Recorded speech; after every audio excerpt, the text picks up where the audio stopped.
ya, bisa HID. Berarti produknya misalkan seperti software seperti itu. Apakah software sudah sesuai dengan standarnya atau belum? Nah, itu dicek oleh software quality assurance seperti itu. Mungkin membaca deskripsi di sini teman-teman juga agak bingung ya, karena di sini ada yang dikatakan dengan QA engineer dan juga ada yang dikatakan dengan QA tester gitu. Nah, sebenarnya itu sama-sama aja. QA engineer dan QA tester itu adalah orang atau pro gitu yang mengetes suatu sistem itu sebelum di launch ke production atau sebelum dipakai oleh end user, dan itu tuh harus dites dulu gitu. Itu ditesnya oleh QA engineer dan QA tester. Terus bedanya apa sih? Nah, bedanya kalau QA engineer itu pengetesannya sudah dibantu oleh tools. Jadi atau lebih umumnya mungkin disebutnya sebagai QA automation gitu. Jadi ada sedikit bantuan codingnya, ada toolsnya gitu. Jadi kita tinggal ngoding sedikit, kemudian nanti tools tersebut yang akan melakukan pengetesan pada software yang kita buat gitu. Sedangkan kalau QA tester itu jatuhnya lebih ke manual. Jadi kita cek satu persatu dari fitur yang dikembangkan atau yang dibuat oleh tim developer gitu.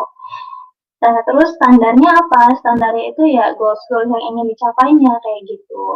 Kemudian di sini saya menggambarkan cycle-nya gitu ya, cycle dari software quality assurance. Sebenarnya ini beda-beda setiap perusahaan. Nah, di sini saya coba menggambarkan yang berjalan gitu di Bisa AI. Jadi, yang pertama itu tentunya dimulai dengan pembuatan software. Gimana kita mengetes kalau softwarenya nggak ada ya kan?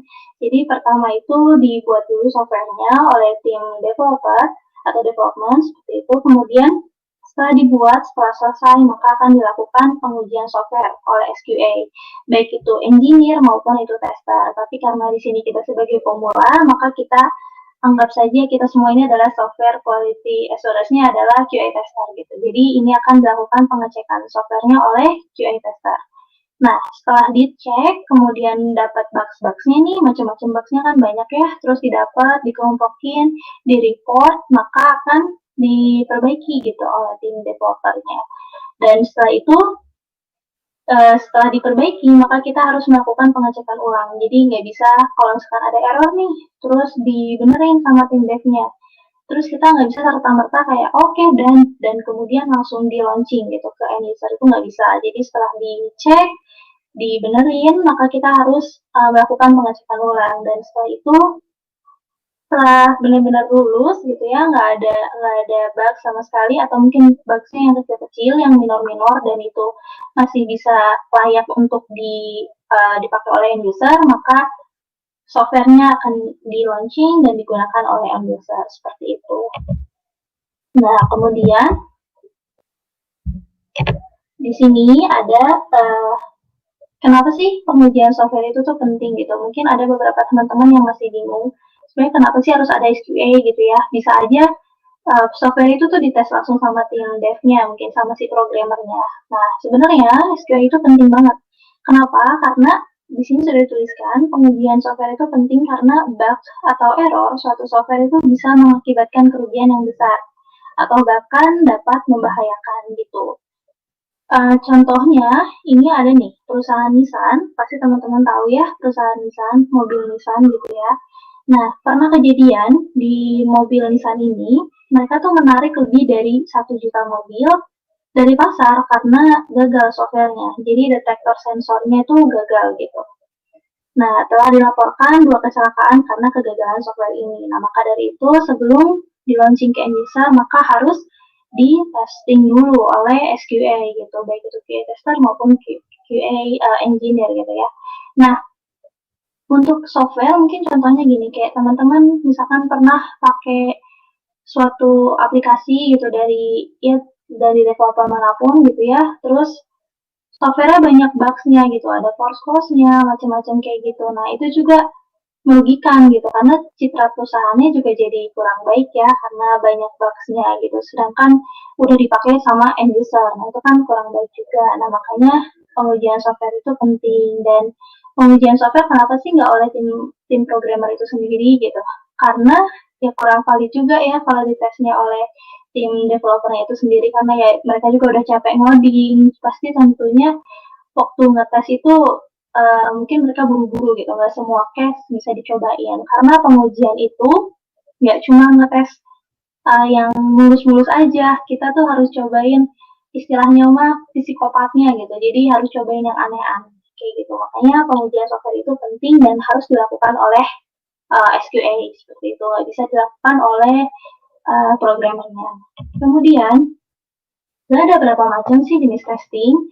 Jenis testing itu ada banyak banget, tapi buat pemula itu lebih ke yang seperti sudah saya bilang tadi, pengujian QA tester ya, itu tuh disebutnya dengan ini user acceptance test.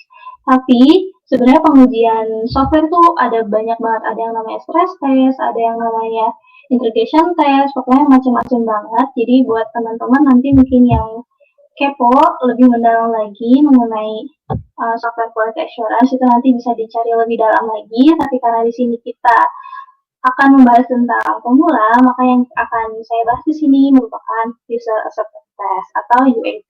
Nah, user acceptance test itu dilakukan pada putaran terakhir proses pengujian, yaitu sebelum sistem diserahkan kepada end user, dengan menggunakan dokumen test case untuk dipresentasikan di akhir ke user atau klien gitu. Nah, di sini ada yang di warna merah ya, itu adalah kemungkinan teman-teman bingung gitu. End user itu apa, test case itu apa, user atau klien itu apa, maka di sini saya akan bahas satu persatu. Jadi, user acceptance test ini biasanya dilakukan oleh QA-QA pemula gitu, termasuk oleh saya. Jadi saya waktu awal juga melakukan pengetesannya itu user acceptance test gitu ya, atau QA tester. Jadi QA tester itu melakukan pengecekan yang disebut dengan user acceptance test atau UAT. Nah, itu tuh diceknya itu tuh pada putaran terakhir gitu. Jadi ketika si software dibuat nih, softwarenya dibuat, terus sudah selesai, terus ada pengecekan macam-macam seperti yang sudah saya bilang tadi, ada stress test dan lain-lain. Pas di akhirnya, pas kita udah mau launching, maka kita akan melakukan UAT dulu atau user acceptance test dulu gitu. Jadi sebelum di launching dan dipakai oleh end user, harus dilakukan user acceptance test dulu. Tesnya itu ngetes dari fitur per fitur gitu. Contohnya adalah aplikasi bisa tampil mungkin ya yang teman-teman sekarang pakai untuk menonton webinar ini gitu ya. Dan end usernya itu ya teman-teman semua yang sekarang hadir untuk menonton webinar pada kesempatan kali ini. Terus pengetesan user acceptance test-nya itu dilakukan dengan cara mengecek fitur satu persatu, seperti registernya berhasil atau enggak, loginnya berhasil atau enggak, login menggunakan password yang salah bisa atau enggak, kayak gitu. Pokoknya kita cobain case-case yang dari yang normal sampai yang abnormal seperti itu. Dan pengetesannya pun menggunakan dokumen task case. Dokumen task case di sini tuh terdiri dari macam-macamnya, ada test scenario, test case, expected result, dan lain-lain yang nanti akan saya tunjukkan juga cara pembuatannya di akhir. Nah, setelah melakukan user acceptance test, seperti yang sudah saya jelaskan tadi, menggunakan dokumen task case, itu tuh akan dipresentasikan dulu ke di akhir, ke user atau klien gitu.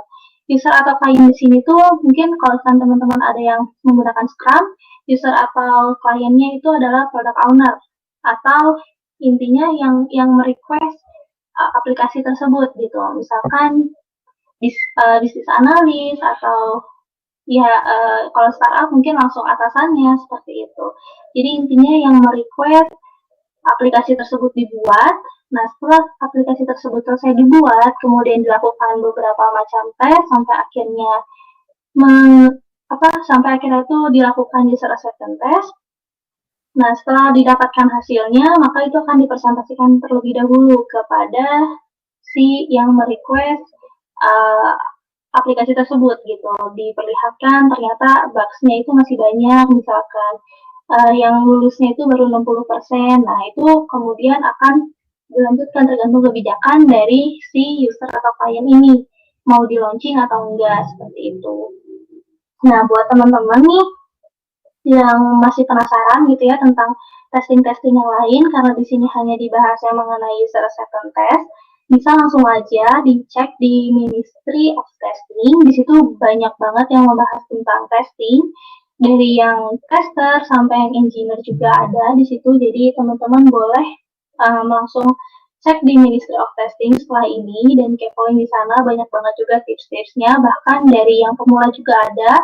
Dan bahkan buat teman-teman nih yang bukan lulusan IT gitu ya, mungkin teman-teman ada yang berpikir bahwa untuk menjadi QA itu harus lulusan IT, itu enggak juga. Dari lulusan manapun bisa, asalkan mau belajar seperti itu. Jadi buat teman-teman yang mau kepo yang lebih lanjut, bisa langsung cek aja ministryofTesting.com gitu. Itu rekomendasi dari saya sih. Saya juga banyak belajar dari situ. Nah, setelah itu ini dia nih contoh dari artikel yang ada di Ministry of Testing. Di sini ada tuh 30 things every new software tester should learn. What do software tester do? Tuh di sini ada 30 hal yang harus dipelajari gitu oleh tester baru kayak gitu. Terus Ministry of Testing ini juga the biggest and most supportive global software testing community of practice gitu. Jadi cocok banget buat teman-teman yang mau mempelajari baik itu dari awal atau mungkin sudah mahir tapi mau mempelajari yang lebih dalam lagi, bisa langsung cek aja Ministry of Testing-nya kayak gitu. Nah, sebenarnya apa sih step-step yang harus dilakuin gitu ya sebelum kita melakukan testing? Jadi yang pertama dan pasti gitu ya, wajib kudu harus itu kita tuh harus mengerti requirement dari suatu software yang dibuat gitu. Jadi kita nggak bisa ngetes kalau misalkan nggak tahu nih software ini dibuat untuk apa, untuk siapa, ketentuannya apa aja, isi dari softwarenya apa aja, menunya apa aja, kita nggak bisa kayak gitu.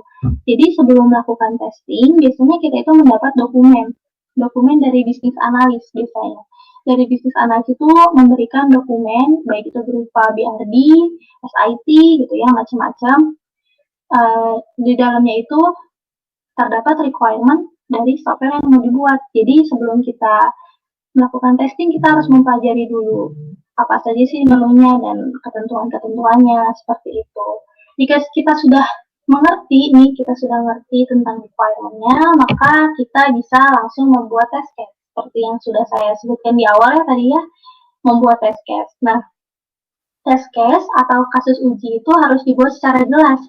Jadi kita tuh nggak bisa nulis yang cuma kita ngerti doang gitu. Karena yang baca ini seperti yang sudah dijelaskan tadi, kita tuh akan mempresentasikannya ke end user gitu. Si test case ini tuh akan dipresentasikan ke end user. Makanya kita harus membuat kasus ujinya itu yang jelas, yang nggak cuma dimengerti oleh kita sendiri, tapi harus dimengerti oleh semua orang. Makanya kita harus berpikir analitis.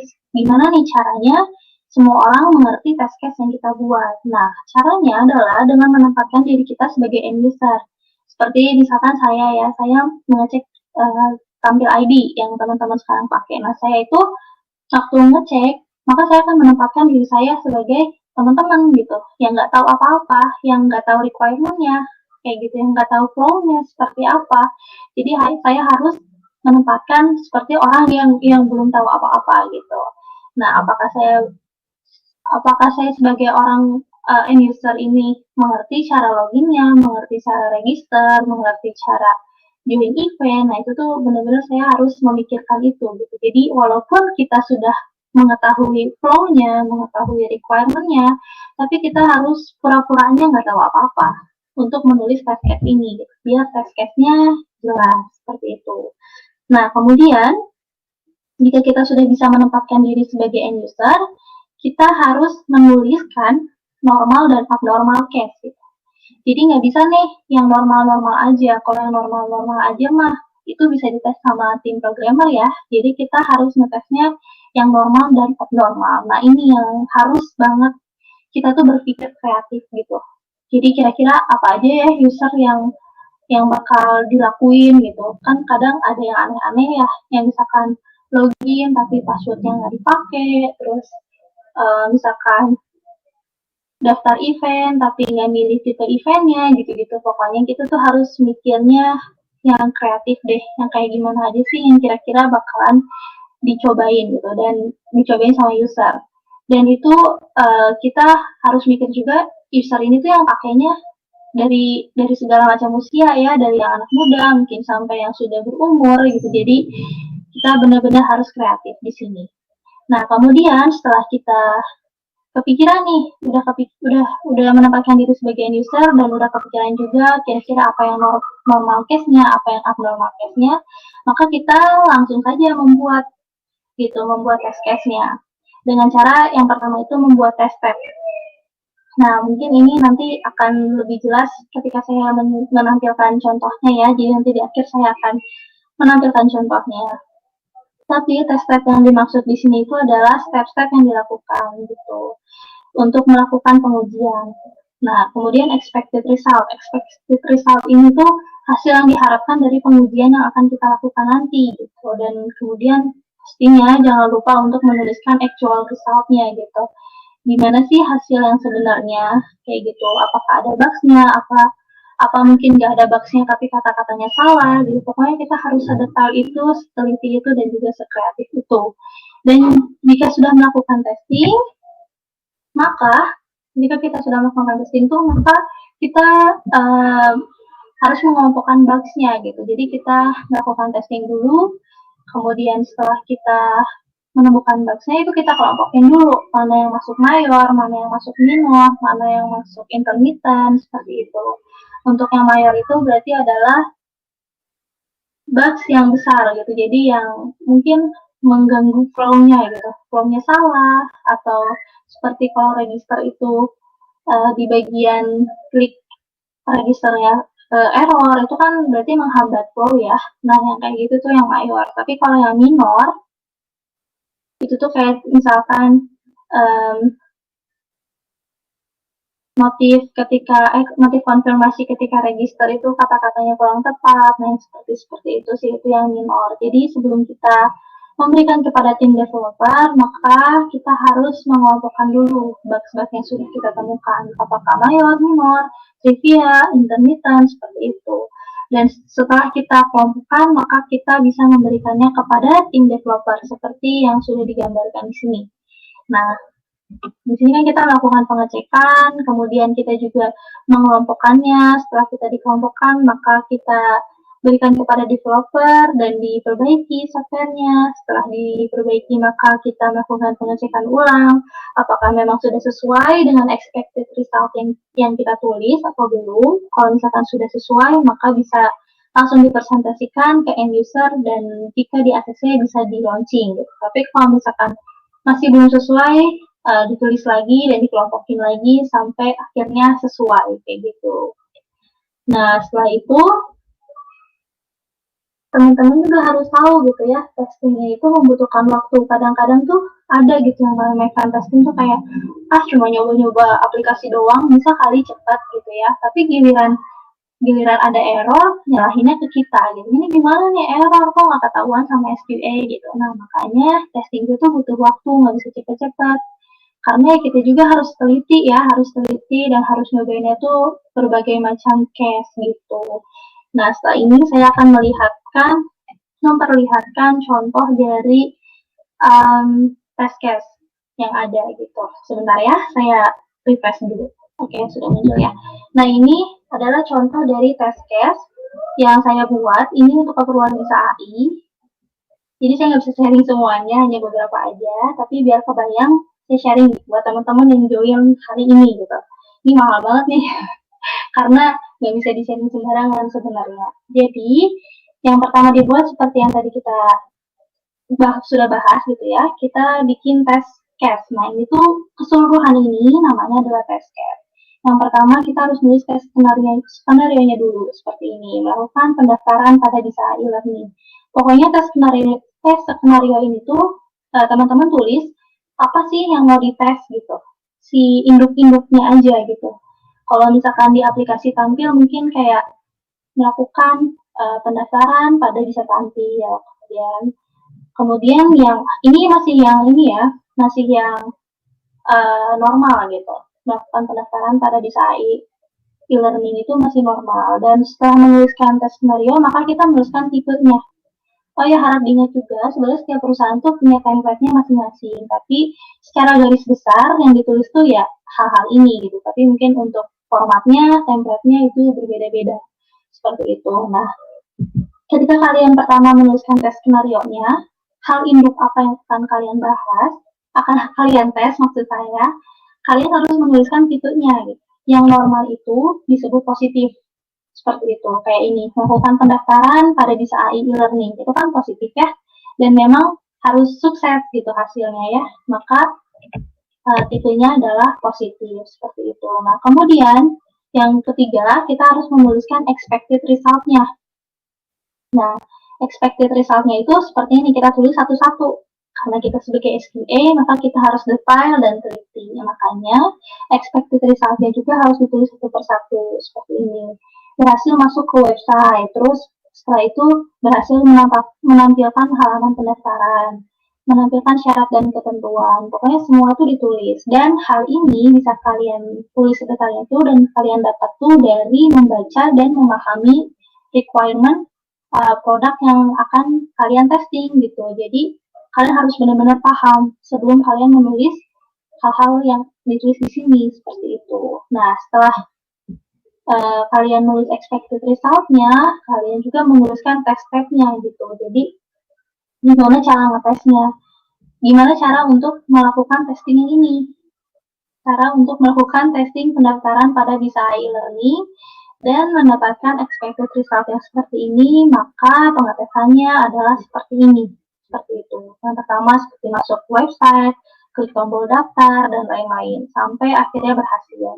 Nah, actual result-nya ditulis per hari biasanya. Kalau saya sih nulisnya per hari, jadi di sini biasanya saya tuliskan harinya. Misalkan 19.0, 20.20 ya. Nah, sekarang di sini website 404 typo. Nah, seperti itu. Nah, nanti di akhir itu si hasil yang ada di sini itu akan dikelompokkan, kemudian diberikan ke tim programmer kayak gitu. Nah, ini statusnya, ini lagi-lagi opsional, ini ada memudahkan saya aja sebenarnya. Di sini statusnya di P itu untuk pas, waktu itu untuk fail kayak gitu. Jadi kalau misalkan masih fail atau tidak sesuai dengan expected result, maka statusnya F gitu. Jadi nanti akan terisi di sini. Gitu. Ini saya bikin sendiri aja sih biar gampang aja nanti ketika presentasi ke end user, ke klien atau ke user kayak gitu. Nah, jadi tuh disebutkan total skenario-nya berapa, terus yang positif berapa, yang negatif berapa, yang sudah pasnya berapa, dan overall progress-nya berapa. Nah, nanti hasil inilah yang akan kita presentasikan ke end user, apakah produk ini sudah lulus atau belum gitu. Keputusannya ada di mereka. Kalau misalnya kata mereka, oh ya ini sudah bisa nih untuk di launching, maka akan di launching seperti itu. Dan kalau saya sih biasanya di sini pakai warna juga ya, misalkan fail itu merah kayak gitu. Jadi nanti tuh gampang aja nge-reportnya gitu. Nah, nanti besoknya di sini tulis lagi, misalkan besok kan tanggal 20 ya. Kan 20 Nah, nanti ditulis lagi, misalkan di sini sudah dan ditulis lagi nih expected aja biasanya. Kayak gini, kalau misalkan besoknya sudah dan kemudian di join biar eye-catching aja sih, karena kan testing aja udah pusingnya, kalau dilakuin terus menerus itu ya lumayan memusingkan gitu. Jadi di kayak gini biar memudahkan teman-teman untuk melakukan testing kayak gitu. Nah, setelah teman-teman melakukan membuat yang positif, maka teman-teman jangan lupa membuat yang negatif. Yang negatif itu yang tadi disebut yang abnormal gitu, yang aneh-aneh seperti ini. Melakukan pendaftaran menggunakan angka gitu kan ya. Ya mungkin ada dari teman-teman yang namanya pakai angka, tapi itu jarang banget. Jadi lebih baik tidak bisa aja gitu. Jadi di sini tipenya negatif. Negatif itu adalah kalau diharapkannya itu gagal seperti ini. Kalau ini kan positif ya, diharapkannya berhasil karena ini memang nggak aneh-aneh. Case yang kita coba nggak aneh, maka yang kita harapkan itu berhasil. Tapi kalau misalkan case yang kita coba aneh nih kayak gini, namanya pakai angka, berarti kan kita mengharapkannya gagal ya, gagal tuh. Maka di sini negatif kayak gitu. Dan saya biasanya nulisnya per menu, jadi nggak pusing kayak ini daftar, login, profil, dan lain-lain. Seperti itu. Nah, maka setelah melakukan pengetesan seperti ini, mungkin teman-teman juga agak kebayang ya bagaimana sih menjadi SQA itu untuk QA tester atau untuk QA pemula. Nah, maka dari itu pengetesan itu sangat perlu waktu gitu teman-teman, nggak bisa yang cepet-cepet karena ini aja dari daftar aja ada 13 nih, belum yang lain-lain ya. Banyak banget gitu. Jadi untuk menjadi QA tester itu siapapun bisa, nggak harus lulusan IT, nggak harus sarjana komputer, nggak harus sarjana juga, bahkan lulusan SMK, SMA pun bisa gitu, siapapun bisa. Yang penting kreatif, harus berpikir abnormal kasusnya apa aja, kemudian juga teliti dan detail, dan ya harus bisa komunikasi juga karena teman-teman itu nanti akan berhadapannya dengan tim developer yang dimana mereka itu yang membuat programnya, dan teman-teman ketika berkomunikasi dengan mereka, teman-teman itu report bugs gitu, report revisian. Siapa sih yang nggak kesal gitu ya tiap hari dikasih error gitu, maksudnya udah capek-capek bikin ternyata masih ada aja errornya gitu. Jadi gak jarang tim programmer itu ya kesal sama SQA, makanya kita harus pintar juga komunikasinya, gimana nge-treat programmer itu biar nggak bete sama kita kalau kita kasih isu-isu kayak gini atau error-error kayak gini. Seperti itu sih gambaran dari SQA untuk pemula. Oke, terima kasih Admin. Jadi untuk tools apa yang digunain itu, kalau saya di BISAI ini sebenarnya karena masih menggunakan manual testing atau QA tester, maka itu menggabung dengan ITPM-nya gitu. Jadi toolsnya itu kita pakai Jira kalau di sini. Jadi kita mungkin teman-teman udah ada beberapa yang mendengar Jira, apalagi mungkin yang menggunakan frameworknya Scrum, pasti familiar banget gitu dengan Jira. Nah, saya di sini masih menggunakan Jira, jadi di situ saya biasanya ITPM-nya dulu, nulis nih dari apa ya, dari fitur-fiturnya gitu, fitur-fitur dari software yang dites. Nah, kemudian saya tinggal update isunya aja di situ gitu. Tapi sayangnya kalau untuk Jira nggak bisa saya liatin ya. Tapi banyak banget kok di YouTube cara penggunaan Jira gitu. Itu untuk yang QA tester. Nah, kalau untuk yang QA tester itu dia bisa manual ya, via WhatsApp seperti itu juga bisa, karena dan yang Excel tadi juga bisa dibilang tools gitu, karena itu udah pencatatan. Kalau yang tester itu yang penting pencatatannya aja kayak gitu. Tapi kalau misalkan untuk yang apa, engineer atau yang automation itu ada banyak banget.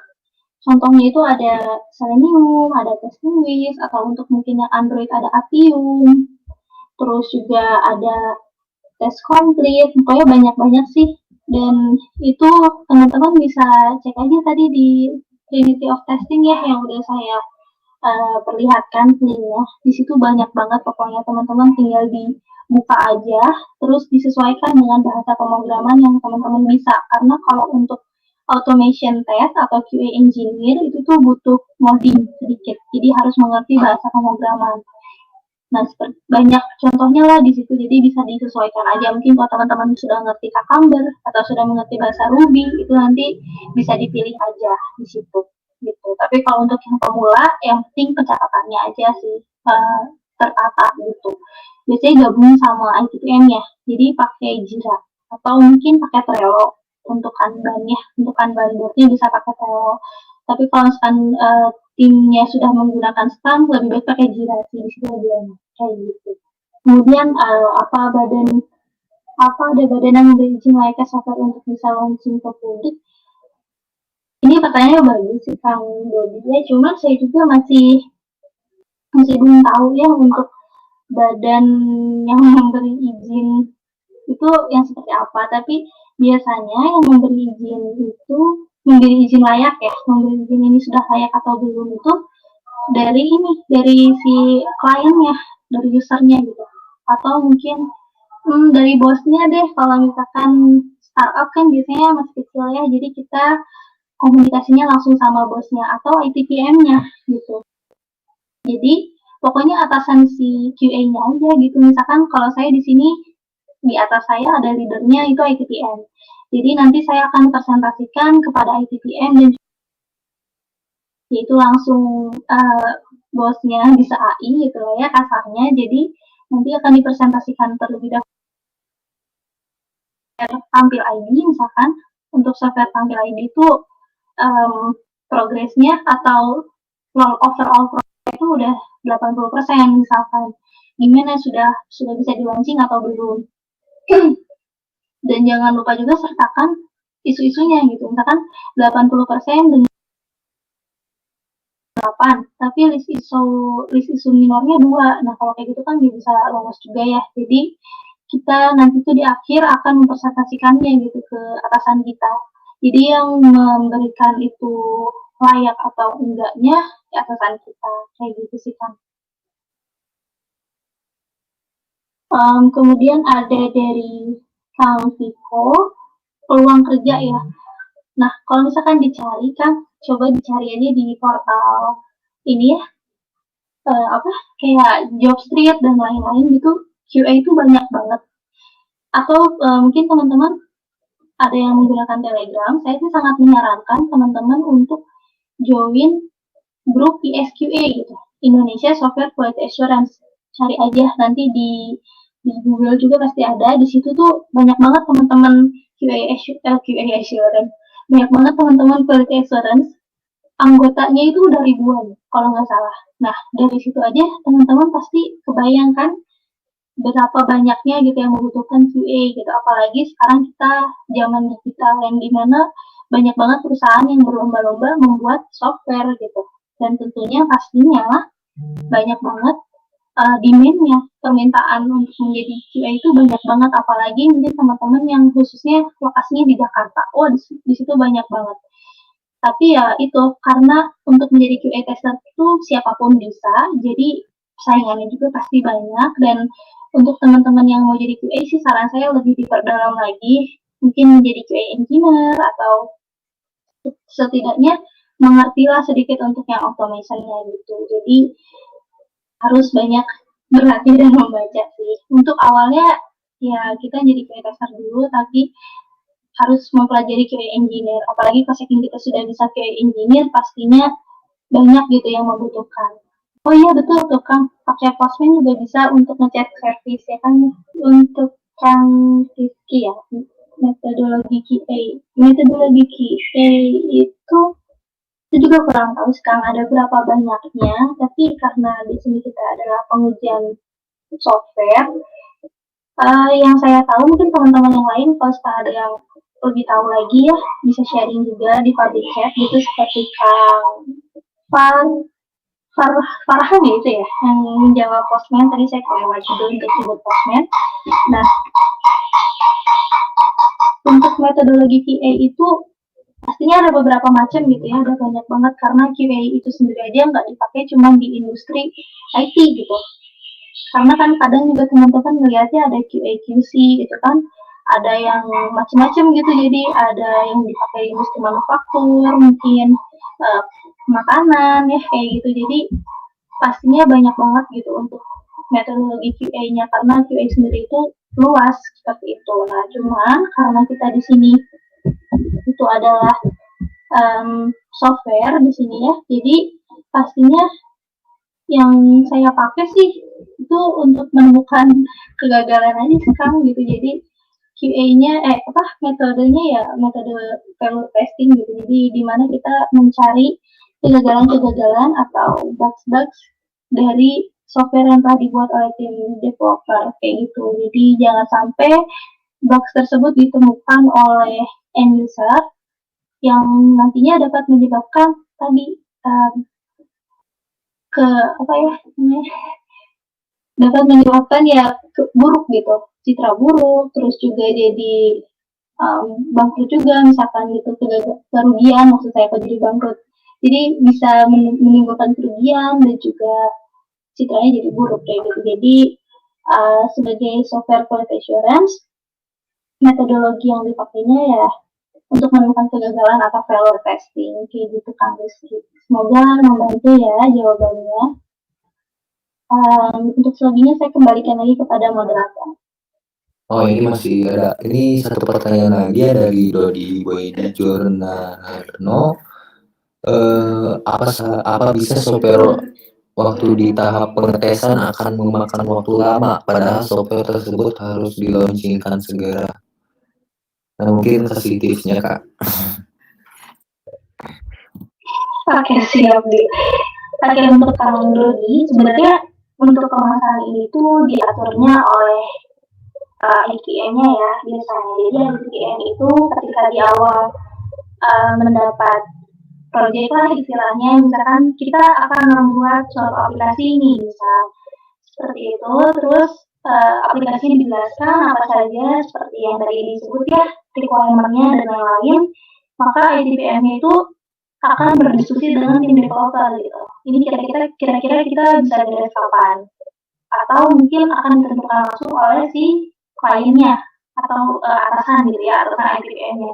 Sekarang atasan ITPM-nya bilang deadline-nya 2 minggu lagi ya. Nah, maka dari itu ITPM itu harus benar-benar ngatur gimana timeline-nya biar delivernya itu sesuai dengan deadline gitu. Jadi ditanya juga nih sama setelah QA mendapatkan review gitu, mendapatkan requirement, setelah di review nih requirement-nya dilihat-lihat kira-kira aplikasinya sulit apa enggak, itu nanti QA-nya juga nyebut saya butuh 2 hari misalkan gitu untuk testing. Nah, misal ini tanggal 19 ya, tanggal 19 kemudian dikasih deadline nih sama atasan dari ITPM, itu tuh akhir bulan tanggal 30 kayak gitu ya. Tanggal 30 itu harus udah launching.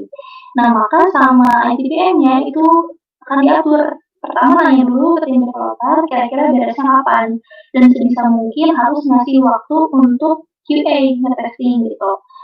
Misalkan dari tim developer bisa nih saya menyelesaikan di tanggal 27. Berarti masih aman ya, di tanggal 28 dan 29 kita masih bisa testing gitu.